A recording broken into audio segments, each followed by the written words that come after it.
Am I the antagonist for refusing to house my cousin? My 25 female cousin, 17 female, recently got into New York University. I'm so proud of her. My mom told me when I invited her over for dinner a couple of weeks ago. She then brought up that she could live with me instead of staying in the dorms. She brought it up in a casual and joking manner, so I laughed and said I can't live with that drama queen for the life of me. She shrugged it off and she didn't bring up the topic again that night. Almost 4 days later, I got a call from my aunt. She reiterated what my mother said and said she was so grateful for what I was doing for my cousin. I went silent for a little and asked what she meant by that. My aunt said that I had agreed to take my cousin in and let her live with me for her academic career. I was shocked at first and told her that I never agreed to that. She then followed with, word to word, I know, but she's your cousin. The least you can do is let her stay at your apartment. Now that I type it out, it seems sort of innocent, but in that moment it angered me. I lost my cool and told her I don't owe anybody anything and hung up. I'll admit, I didn't handle that in the best manner and I could have been a lot calmer, but I really don't want someone to live with me. I live by myself in a 2-bedroom apartment in Forest Hills. I already pay a lot for rent and have a very tight budget for food. Even if her parents offered to pay for her expenses, such as food and transportation, I still wouldn't want her living with me. Shortly after my blow up with my aunt, a few of my family members began blowing up my phone saying that I'm being selfish and I'm jealous of my cousin's success. My uncle texted me saying that I'm ruining his daughter's life and ranted about how self-absorbed I am. To be frank, I don't care what he or anyone else in my family tells me about this situation. There's a reason I try to avoid them at family functions. What makes me wonder if I am the asshole is when my mother said that I was being unfair and that I'll open my apartment door for one-night stands, but not for her own family. I told her that she can have a say in who I let in my apartment when she starts paying my rent. Right now, I'm contemplating blocking my mom. Part of me feels like I am being an asshole, and the other part of me feels like it's my apartment, so I shouldn't be bullied into anything I don't want to do. I'm not mad at my cousin because she's a kid, but I'm really mad at everyone in my family taking her parents' and mom's side of the story. My dad has been very supportive of my decision and is reprimanding my mom and her family about the whole situation. So am I the antagonist? Your aunt and the people calling you selfish are 100% assholes. You are definitely not the antagonist. Your relatives are bonkers. Stay far away from all of these people as much as possible and be strong. It's hard to imagine a 17-year-old wanting to stay off campus with an older cousin, so it sounds like his family is trying to take advantage of you to save money. They should offer to pay half of your rent if they are asking you to take him in. But ultimately, it's not your responsibility to accommodate him. Am I the antagonist for asking my neighbor to shut their doors when their infant is having a meltdown? I live in an apartment which is in one of 2 buildings on the same block of land. The other building has an apartment with a young family with 2 children. One is about 3 years old and a new infant of less than a year. During coronavirus lockdowns, the 3-year-old was an infant. He cried all the time, and the noise would reverberate between the buildings into all the apartments on our side. It completely upset everyone, but we all let it slide. Now they have a new infant that, like the other one, is constantly crying, whining, moaning at all hours. But they keep their doors and windows open so the sound travels straight into all our apartments. I get along famously with all the neighbors and they've all said they're getting fed up with the noise too. We agreed that if they just shut their doors while the infant is shrieking, it would take the edge off things. The other thing is that they let their kids stay up very late. It'll be 11 p.m. and I'll still hear the 3-year-old banging on toys and the infant chiming in with an attention-seeking whine. So it seems like the kids are probably not sleeping a normal schedule and are irritable throughout the day, hence the crying. For further backstory, I've been recovering from a brain tumor and I am more sensitive to noise than I would be normally. So when the kid shrieks, I really feel it deeply. I'm also getting my career back on track and working from home. I can't count how many times the little demon spawn has screamed uncontrollably while I was on a video call or regular phone call. In general, all our neighbors are generally pretty good about speaking up when something is bothering them. We don't do the passive-aggressive thing and we all appreciate directness. So I crossed paths with the mother of the kids the other day and was polite and friendly. I told her I know it must be tough with young kids at home, and I asked her if she'd be kind enough to shut the doors for the times when the kids are screaming and then reopen them when they settle down. She just sort of looked at me awkwardly and was like, okay then. Translation: how dare you ask me that? I've been hesitant to make a bigger deal out of it even though it's single-handedly disrupting the vibe across 17 other apartments. I honestly don't have an issue with the kids because I know kids are going to cry. The issue is that the parents don't seem to care about other residents and are not interested in trying to work with us. Am I the a-hole for suggesting a solution to the mother?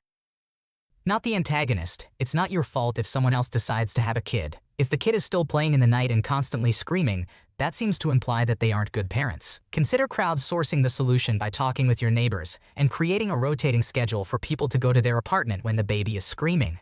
Check the local laws on noise disturbance as there may be something that can be done, or at least send a recording to management. My girlfriend cheated on me while extremely drunk. What do I do now? About 2 months ago, my girlfriend went out to party with some of her friends, like she has done a number of times. I thought nothing of it but stayed home since I don't really party or drink that much, and I also had work the day after. She ended up staying out until the morning after, since public transport to our home, where we have lived together for the past year, at night was terrible. When I came home from work, she was so extremely sad. She cried and told me she had kissed a male friend of hers and that she wanted to be honest with me. Of course it hurt a bit, but we're all adults and honestly I could live with that. I know the guy, and he honestly seemed like a nice person whenever I met him, so I told her that it was okay, and that we, of course, could still be together. The following month was hell. She had always been kind of emotional, but it spiraled into borderline depression. She was so sad every single day, crying at every little thing, and I had to give so much more of myself emotionally, which I of course wanted to do since I loved her, and still do to some extent.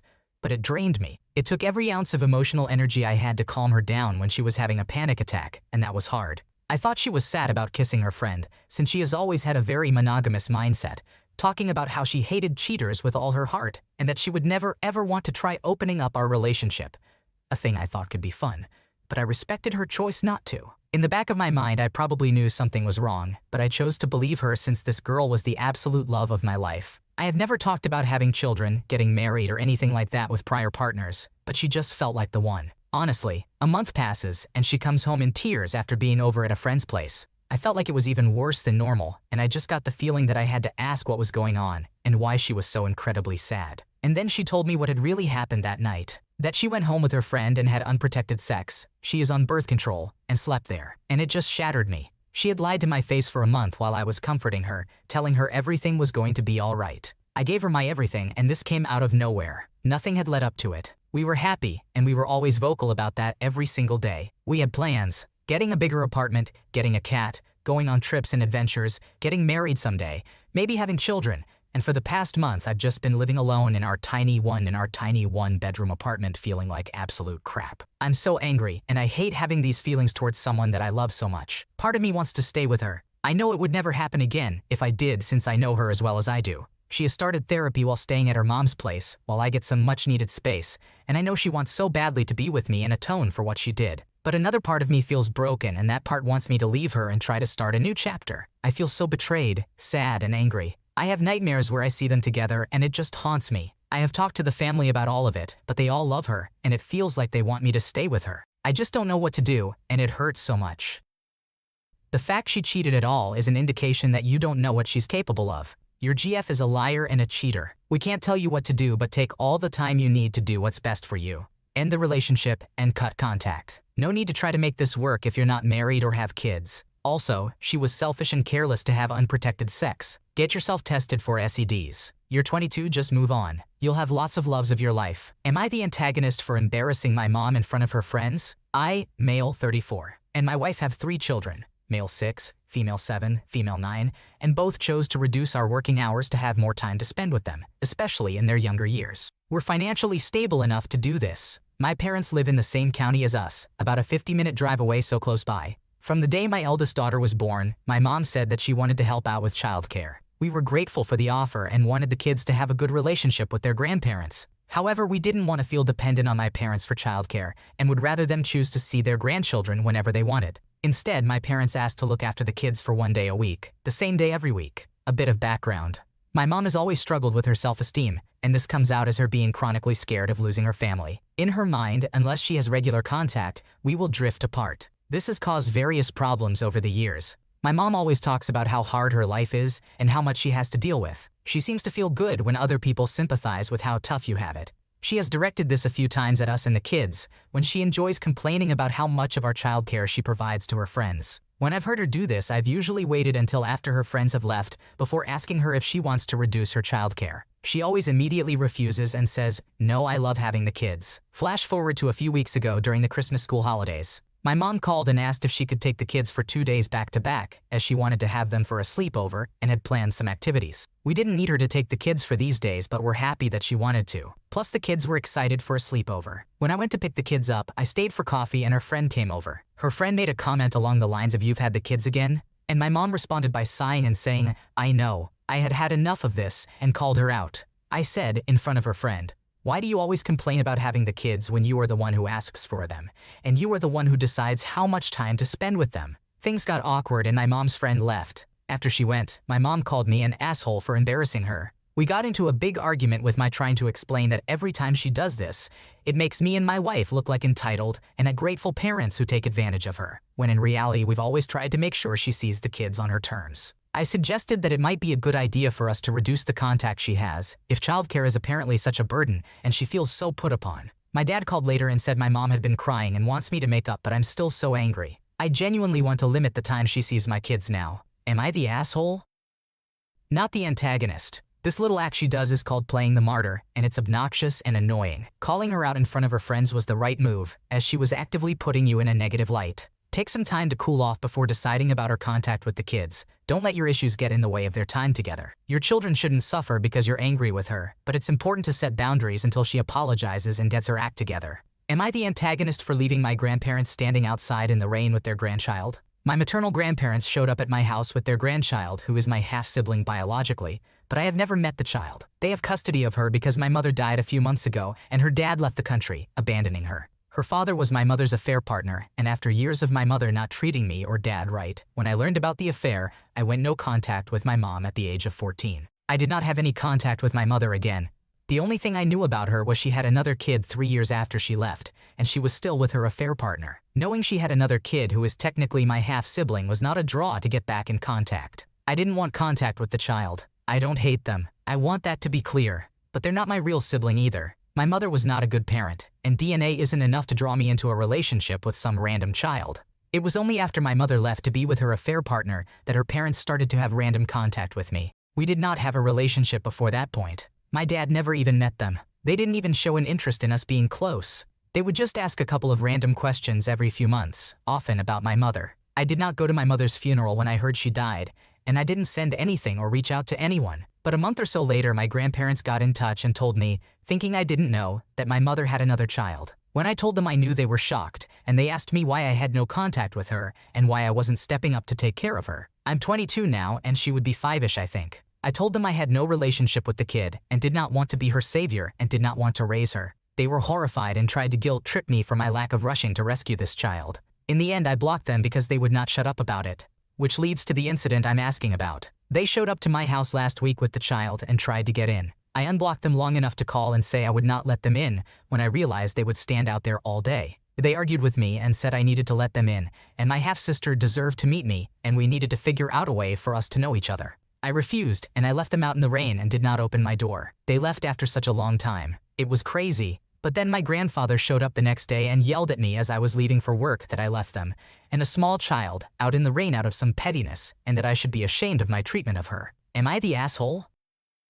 Not the antagonist. They're the ones who kept a small child out in the rain and actively chose to do that. Reading between the lines, it sounds like they don't want to look after the child at all and are hoping to salve their consciences by palming that responsibility off on you, leaving them with a big dilemma. They are trying to manipulate you. Don't let them do that to you. The problem is not yours. Maybe it would be a good idea to get a restraining order if this happens again. Boyfriend doesn't like my parents. I, 29 years old, have been dating my boyfriend, 29 years old, for 4 months and officially became a couple 3 months ago. We had an instant connection and both wanted the same things in life, and things progressed very quickly. I started spending every weekend with him in Jersey. I live in New York City. Met all of his siblings and friends. He met mine. Things were mostly good, but we had some fights. He didn't get me anything for Valentine's Day and didn't even text me for it because it's not important to him. I got him a gift and wrote him a card, and a few random fights about other things. Eventually, we met each other's parents. I spent the weekend with his and he came out to the 9IC suburbs to meet mine on St. Patrick's Day. I admit my parents are not the typical parents. They are fun, can be a bit socially awkward, love to drink. He drove 2 hours to go see them on St. Patrick's Day, and I was so anxious about it because I've never introduced a guy to them before. My parents were nervous too. In the beginning, I was a little embarrassed. My parents were tipsy, talking a lot. Poured us some Jameson for St. Patrick's. We're 100% Irish. But overall, I thought it was a fine day. We got in the car to go home and immediately my boyfriend tells me he didn't enjoy himself. He was uncomfortable the whole time, felt out of place and was happy to leave. This hurt me because my parents, I could tell, liked him. They may be different than what he's used to, but they're my parents and I felt he was being a bit harsh and judgmental. I immediately started bawling my eyes out. He prides himself on being brutally honest, so he didn't apologize but continued to double down. He felt his conversations with them felt like he was talking to college students. He was hoping to build a different relationship with them. His parents would never act like that. I couldn't stop crying and asked him to stop. Now fast forward to this week. Easter is on Sunday and he invited me to his parents because all of his siblings and their significant others will be there. I said I wanted to go see my parents because I don't want them to be alone. My siblings have other obligations. This turned into a fight about holidays in general. He says he doesn't envision spending any holidays with my family because he wouldn't give up his precious family time to feel uncomfortable with mine. Am I jumping the gun on thinking maybe this isn't the guy for me? I would have expected him to respect my parents a bit more, or at least be open-minded. I plan on spending 50-50 at least holiday split between me and my ideal partner's families. I get so emotional over this because I know my parents well and they're the greatest people ever. It hurts to hear someone talk about them like this. I almost feel like I'm betraying them. We've agreed to several events in the next few months. Engagement parties, weddings, baby shower for his sister-in-law, etc. So he will have plenty of other opportunities to be around them before any holidays and maybe his view will change. But something about his words I can't get past, and part of me doesn't want to continue with someone as judgmental and hot-headed as him. He sounds like a jerk. Meeting your partner's parents is almost always awkward and a little weird, but him being so judgmental is just a sign. Parents are people. Obviously they're all different. I say this gently to you. He's not the one. People like this are a nightmare. They are usually just rude and use this just being honest as an excuse to avoid taking anybody else's feelings into consideration. Your boyfriend doesn't deserve you. He prides himself on being brutally honest. Love yourself enough to know what you want and what you deserve, and don't accept anything less. Thanks for watching. When you subscribe, make sure to hit the bell to turn on notifications so you never miss a video. To finish listening to all the stories, check out the playlist in the description.